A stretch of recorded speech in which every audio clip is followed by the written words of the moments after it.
What's up, guys, and welcome back to another one of my videos. Today I will absolutely shred apart Hamas's official response to the October 7th terrorist attacks, in which they deny that they harmed civilians and justify their actions on that day. As always, make sure to like, subscribe, and comment what you think of this down below. So this is an 18-page document written by Hamas leadership, which refers to the things that occurred during the attack as allegations. It's called Our Narrative, Operation Al-Aqsa Flood, which is what they called the attacks. We'll skip right over the section labeled first because it's just their bullshit justification for why they needed to murder over 1,000 people. So we'll jump right to the second, in which they refute what happened. Under the first subsection here, they claim that their targets were, quote, Israeli military sites, despite the fact that it seems their primary targets were actually villages in southern Israel, with over a dozen being attacked and the Nova Music Festival. The section goes on to explain that during the attack, they, quote, avoided harm to civilians, especially children, women, and elderly people, which is a, quote, moral and religious commitment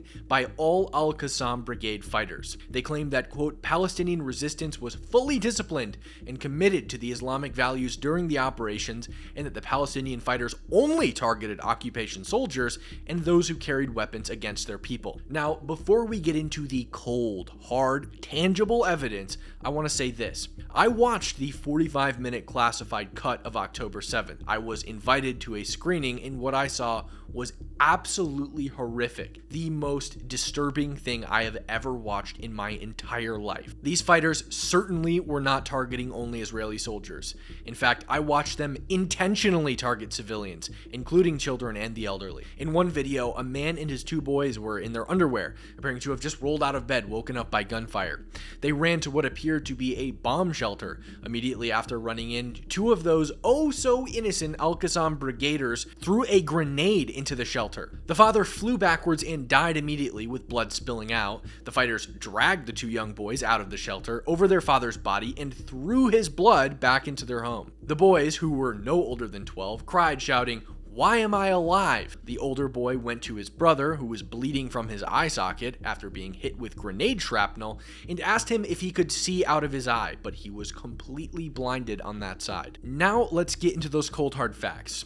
On October 7th, 274 soldiers were killed. On the other hand, a devastating 859 Israeli civilians were killed. Now, I want you to ask yourself something and ponder this deeply. If a force infiltrates a nation, raids villages, murders unarmed civilians in their homes, and manages to kill nearly 1,000 people who are not soldiers, does that seem like that force is trying to avoid harm to civilians? I watched these people break into homes, tear them apart, find civilians hiding in their homes, call them Jewish dogs before slaughtering them, entire families. In one instance, I watched Hamas fighters break into a home, murder an unarmed man, and then call for their comrades to record before attempting to chop his head off with a garden hoe in his own home, laughing while they did it. That was something that really stuck out to me. Palestinian fighters calling for their friends to record on their phones while they mutilated the corpses of people they had already killed. And this is where it gets interesting. Remember in that section where they said that they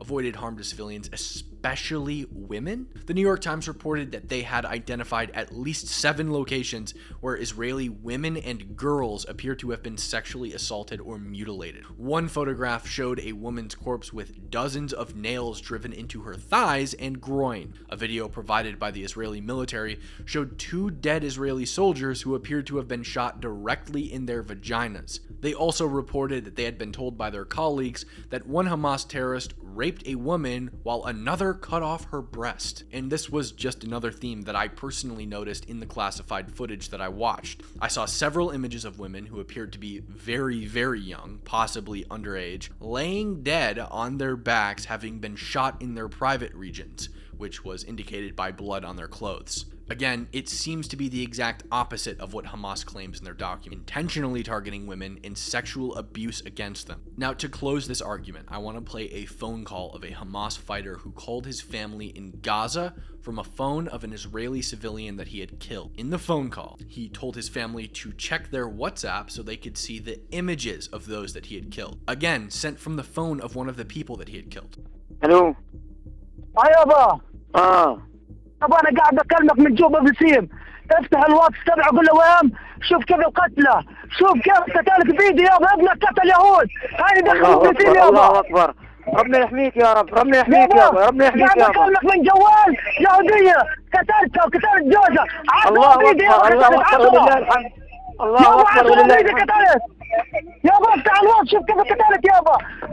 افتح بتدفع عليك وقت كل وين بروح. Now, on to the third and final point made by Hamas in this section. It says, quote, as attested by many, the Hamas movement dealt with in a positive and kind manner all civilians held in Gaza. As attested by many? I saw these claims. I saw people saying that Hamas held hostages in positive conditions as indicated by their smiles and waves upon release. But there's just a few problems. You can literally hear the armed Hamas soldiers tell the hostages to smile and wave to their captors as they depart. And look at this guy. He's giving a thumbs up.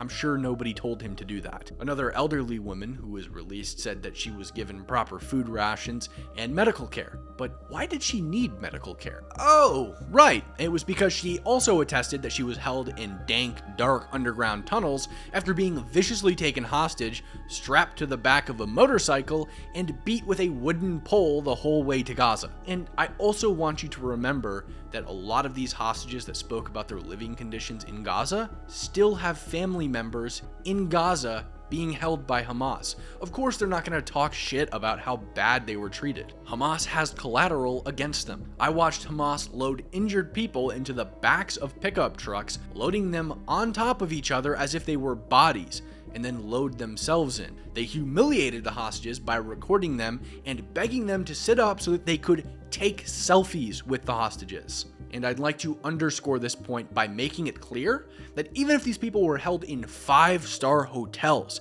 that doesn't change the fact that they were hostages taken against their will after watching their families be murdered by the very people who took them. I guess there was 4 points in this section. Okay, the fourth and final point says, what the Israeli occupation promoted of allegations that the Al-Qassam brigades on October 7th were attacking civilians are nothing but complete fabrications. I think I've pretty much beat this point into the absolute ground. Go ahead and read this document for yourself and let me know what you thought down below. I've never been more disgusted and appalled. And as always, subscribe for more.